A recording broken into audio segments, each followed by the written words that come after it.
ये सब तो है ही है। जब सत्य मेरे हाथ में आ जाएगा तो ये सब क्यों नहीं होगा। इसीलिए दोनों बाबा भीमराव अम्बेडकर जी को हम लोग आज पूछते हैं, बेकार में फोटो लगा के हम लोग माला में कर रहे हैं। इनकी एक बात तो हम लोग माने, जय भीम लोग कहता है, जय भीम कहते हैं तो कहाँ बात करते हो। यहाँ पर कभी सो आगे हम बढ़ेंगे, बात करते हैं तुम्हारा तो दो बात तो हमने कह दिया। ये सरकार की है, सरकार को ऐसा चाहिए था कॉमन स्कूलिंग सिस्टम और सेपरेट इलेक्ट्रॉल, तब हमारा विकास होगा। लेकिन समाज को भी करने के लिए इन्होंने बताया था, उन्होंने बताया था क्या 1956 में कहा था कि मैं जिस धर्म में जन्मा हूँ मेरा बस नहीं था, उस धर्म में मैं नहीं मरूंगा। इसीलिए 1956 में उन्होंने बुद्धिज्म को अपनाया था, जहाँ जाति पाति नहीं है। हम तो आह्वान करते हैं कि हमारे शेड्यूल कास्ट के लोगों को, गरीब के लोगों को तो बुद्धिस्ट हो जाना चाहिए, जहाँ जाति पाति का मामला नहीं हो, तब हम आगे बढ़ेंगे। अब कहते हैं जय भीम, काहे को जय भीम करते हो, बेचारा मर गए, ऐसा मतलब ऐसी बातें कर सकते, लेकिन खाली आज नाम हम कर लेते हैं। अगर इन्होंने कहा था जब तक जाति बंधन नहीं तोड़ोगे तब तक तुम्हारा विकास नहीं होगा। इसीलिए उन्होंने जाति बंधन तोड़ने के नाम पर उन्होंने दिल्ली में अपनाया। विकास क्या है, हम नहीं करते, दूसरे जात को छोड़ो, शेड्यूल कास्ट के लोगों को करने, कम से कम आपस में जो 22 जाति बिहार में हो, बेटी बेटी का संबंध करो ना। किसने तुमको रोका है, और किस दिन तुम उठा करोगे बिहार में सब तुम्हारे हाथ में रहेगा, ये मैं कहना चाहता हूँ।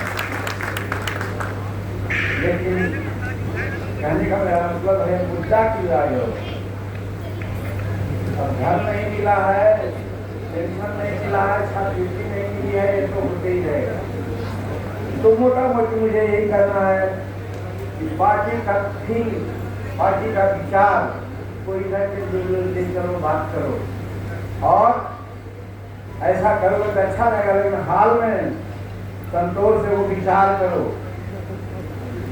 कैसे कैसे लोग हैं राजनीति लाभ लेने का। एक आदमी कह रहे हैं मेरे रहते रिजर्वेशन और संविधान को कोई नहीं हटा सकता है जब तक मैं बच्चों का करते नाखून टुकड़ा के शहीद होना चाहते हैं। बताइए, हम तो कहते हैं जब तक नरेंद्र मोदी जी वहाँ हैं, जब तक यहाँ पर हमारे सम्राट चौधरी हैं, आरक्षण और संविधान को कोई नहीं तोड़ सकता है। एक आदमी अपने को कहता है कि हमारे रहते कोई कुछ नहीं करे। कौन हो तुम जी, क्या तुम्हारी वक्त है। लेकिन भले ना बोल कह रहे संतोष तुम नहीं बोलो, मुंह बंद रखने से नहीं होता है। इसीलिए कह रहे हैं कि भाई ऐसा ऐसा बोल करके लोग यहाँ पर जो दिखता है भैया वही दिखता है।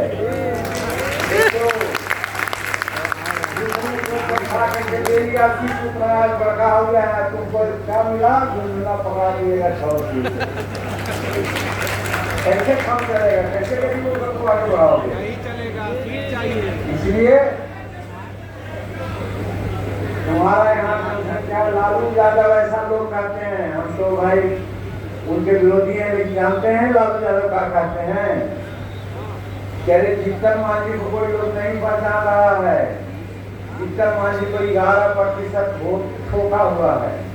और सही कहते हैं कि 11% वोट है, लेकिन महिला चूड़ी पहनती है, लेकिन कुछ झंझनाती है और कुछ चुपचाप बैठे रहती है। तो चूड़िया पहन झंझनाओ तभी तुमको जीतेगा। इसीलिए मेरा कहना है कि अपनी बात को रखो और बात रखने के बाद आगे बढ़ोगे, हमारी पार्टी आगे बढ़ेगी, हम समाज में स्थान बना पाएंगे। और इतना साफ नियत से बहुत कम पार्टी के लोग हैं। और आज एक राजनीतिक बात कहते हम नहीं मानेंगे। आज बिहार में बड़ी तीक्ष्ण राजनीति चल रही है। सम्राट चौधरी किसी जमात के कांटा के रूप में बने हुए हैं। सम्राट चौधरी जब पुलिस की कार्रवाई करते हैं, विकास की कार्रवाई करते हैं, अनवरत प्रयास कर रहे हैं, रात दिन एक कर रहे हैं, लोगों को नहीं बच रहा है। इसलिए हिंदुस्तानी अवाम मोर्चा सेकुलर का फर्ज बनता है कि सम्राट चौधरी के हर काम को जैसे है सब समर्थन करना चाहिए ताकि वो बने रहे। ये मैं आप लोगों को कहना चाहता हूँ। और बहुत नहीं कहेंगे, ज्यादा कहेंगे तो फिर आपका चुनी हो जाएगा। इसलिए हम इतना ही कह के अपनी बात समाप्त करते हैं और आशा रखते हैं कि आप लोग आगे जरूर आगे बढ़ेंगे, काम करेंगे। बहुत बहुत धन्यवाद।